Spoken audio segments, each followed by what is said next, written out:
শিলচর বঙ্গভবনে গতকাল সন্ধ্যায় রূপম সামাজিক সাংস্কৃতিক ক্রীড়া সংস্থার আয়োজিত ৪৫তম নরেশচন্দ্র পাল স্মৃতি সর্বভারতীয় বাংলা একাঙ্ক নাটক প্রতিযোগিতার প্রত্যেকটি বিভাগের পুরস্কার বিতরণ করা হয়। এদিনের এই পুরস্কার বিতরণী অনুষ্ঠানে উপস্থিত ছিলেন সংস্থার সভাপতি, সম্পাদক এবং অন্যান্য সদস্যরা। প্রত্যেকেই এই নাটকের বিভিন্ন বিষয় নিয়ে বক্তব্য রাখেন। পুরস্কার বিতরণের পূর্বে অল্প সময়ের জন্য সাংস্কৃতিক অনুষ্ঠান অনুষ্ঠিত হয়। সাংস্কৃতিক অনুষ্ঠানের পরেই প্রত্যেকটি বিভাগের প্রতিযোগী বিজয়ীদের পুরস্কার প্রদান করা হয়। এই অনুষ্ঠানে প্রচুর সংখ্যক দর্শক এবং বিভিন্ন সংস্থা, ক্লাব ও সংগঠনের সদস্যরা উপস্থিত ছিলেন। এবারের এই নাটক প্রতিযোগিতায় বিভিন্ন জায়গা থেকে মোট ৩৮ জন নাটকের দল যোগদান করেছিল। Bureau report, CNN 24 news, Silchar. রূপমের অনুষ্ঠানে এসেছি।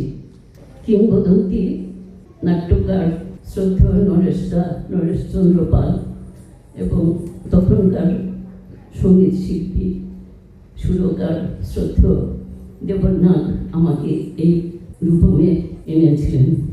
দীর্ঘদিন আমি রূপমের সঙ্গে যুক্ত ছিলাম বিভিন্ন কাজে। এই সংস্থা আমার নিজের সংস্থা। আজ আমি নিজের এই সংস্থা থেকে আমার ভাই বোনদের কাছ থেকে যে ভালোবাসা দিয়ে আমাকে যে সম্মাননা প্রদান করলেন, আমি সত্যি মুগ্ধ। এ আমার জীবনের পরম প্রাপ্তি। শিলচর সঙ্গীত বিদ্যালয়ের মাটিতে বসে আমার সঙ্গীত শিক্ষা, শিলচরের মাটিতে বসে আমার সঙ্গীত সাধনা। শিলচরের জনগণ আমার গান শুনে আমাকে শিল্পী তৈরি করতে সাহায্য করেছেন। কাজেই সবাইকে তাদের আশীর্বাদে আজ আমি এই মঞ্চে উপস্থিত হয়েছি। আমি রূপমের পুরনো দিনের দু একটি কথা বলে শেষ করব। 60-এর দশকে চিলড্রেন ওয়েলফেয়ার থেকে আরেক নাট্যকার শ্রদ্ধেয় নলিনাক্ষ চৌধুরী, ডক্টর নলিনাক্ষ চৌধুরীর নির্দেশে রূপম থেকে দুটি শিশু নাটক মঞ্চস্থ হয়। একটি ছিল রূপকথার গল্প অরুণ বর্ণন কিরণমালা, অন্যটি ছিল চোখের ভুলে। এই দুটো নাটকের শিশুদেরকে যে রূপমের যারা নাট্য ব্যক্তিত্ব ছিলেন কীভাবে তালিম দিয়েছেন আমরা দেখেছি ওদেরকে, এবং নাচের দিক দেখেছিলেন দীপ্তি ভরদ্বাজ, দীপ্তিদি। আর এই নাটকে ছিল অনেকগুলো ছড়া। সেই ছড়াতে শ্রদ্ধেয় দেবনাথ সুর করেছিলেন এবং সেই ছড়ার গানগুলো আমরা দুই বোন, আমি আর আমার ছোট বোন সেবা করেছিলাম। এত উচ্চমানের এই নাটক হয়েছিল।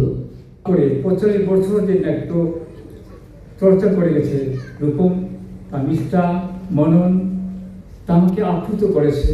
আমি কবিতার সঙ্গে আমার বসবাস, আমি কবিতা লিখি, কিন্তু নাটকের ক্ষেত্রেও কাজ রয়েছে। আমি তৃতীয় নাটক আন্দোলনের সঙ্গে যুক্ত ছিলাম, বাদল সরকারের দ্বারা আমি আপ্লুত হয়েছিলাম, এবং পাশাপাশি আমি নাটকের ভিন্ন আঙ্গিক নিয়ে কাজ করেছি, ছোড়া নাটক, কাব্য নাটক ইত্যাদি। এবং আমি সিনেমায়ও কিছু কাজ করেছি, 12টা ফিল্ম করেছি। তাই আমি যারা কাজ করে নাটকে আমি খবর রাখতাম। তাই আজকে এই অনুষ্ঠানে আমি কৃতজ্ঞতা স্বীকার করতে যাচ্ছি। তাদের সবাইকে আমি দেখেছি কীভাবে এরা কাজ করে চলেছেন। অত্যন্ত আপ্লুত করেছে আমাকে রূপম তাদের দীর্ঘ যাত্রাপথে।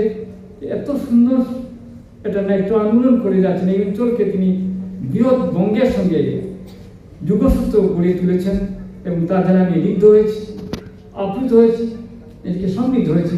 তাই আজকের এই অনুষ্ঠানে এসে আমি এটা সবাইকে প্রণাম করার সুযোগ পেয়েছি।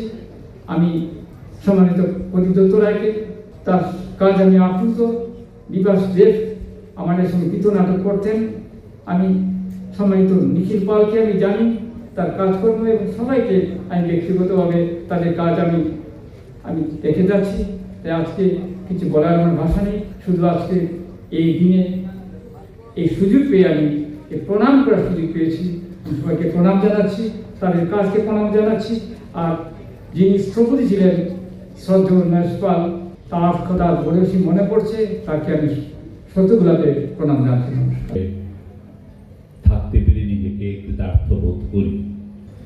নিখিল সম্পর্কে যাই বলবো সেটাই কম বলা হবে, শুধু নামটাই বললাম, বাকিটা আপনারা জানেন। এখানে যে দুজন গুণী ব্যক্তিত্বকে আজকে সম্মান জানানো হলো, রবীন্দ্রনাথের একটা গানের চরণ মনে পড়ে গেল, গানে গানে তব বন্ধন যাক টুটে। কথাটাকে একটু পাল্টে দিয়ে বলি, গানে গানে তোমার সঙ্গে আমাদের বন্ধন হয়েছিল দৃঢ়, শিবানী ব্রহ্মচারী।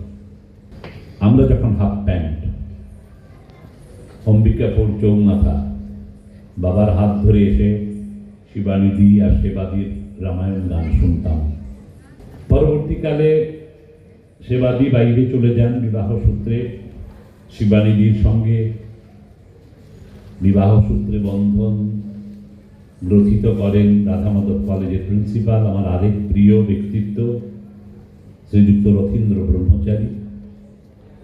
শিবানীদি ভজন কীর্তন এগুলো তো ছিলই, কিন্তু রবীন্দ্রনাথের গানে আকণ্ঠ নিমজ্জিত হলেন। শুনেছেন আপনারা, ভক্তিময় দাশগুপ্ত তার পরবর্তীকালে সুচিত্রা মিত্রের সুযোগ্য ছাত্রী। ফলে আমাদের গান শোনা, আমাদেরকে গান ভালোবাসার একজন পুরোধা ব্যক্তিত্ব শিবানীদি। শিবানীদিকে এরকম সংবর্ধনা জানাচ্ছে জেনেই খুব খুশি হয়েছিলাম। আজকে একই মঞ্চে শিবানীদির সঙ্গে একসময়ের ডাকসাইতে শিবানীদির সঙ্গে কথা বলতে পারেনি যে হাফ প্যান্টের ছেলেটি, সে একই মঞ্চে বসে আছে, এটাও তার একটা বড় পাওয়া। জলের স্থলে ভালোবাসার কবি আশুতোষ দাস, আশুতোষের একটা কাব্যগ্রন্থের নাম জলের স্থলে ভালোবাসা। আমাদের সুদীর্ঘ 3 দশকেরও বেশি কাল থেকে বন্ধুত্ব, সাহিত্য আড্ডা, খুনসুটি, এবং সত্যি করেই আশুতোষ আর কিছু করে না, শিক্ষকতা করত আর কবিতা, গল্প, উপন্যাস, ইদানিং বৈদ্যুতিন বিভিন্ন গণমাধ্যম প্রযুক্তিতেও মনোনিবেশ করেছে।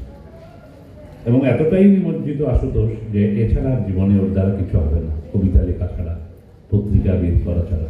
ওইখানেই আশুতোষ হয়ে গেল।